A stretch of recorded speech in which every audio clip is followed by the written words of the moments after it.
ای دل، خدا میگه ای دل، تو را ندای مرگ هم شنیدنی است. صبح اجل ز مطلع عمرت دمیدنی است.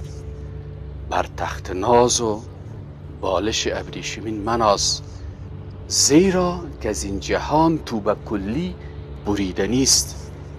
ای دل مکن گناه. ما یک اشتباه داریم، نه؟ وقتی تبلیغ میکنیم طرف دیگه سیل میکنیم. علمای بزرگ، مردمای با دانش به طرف خود و گناه های خود سیل میکنه. به خود میگه که ای دل مکن گناه که به تحقیق مردن است. اعمال نیک کن که قیامت رسیدنی است. چون حضرت رسول الله در جهان نماند صلی الله علیه و سلم، کس را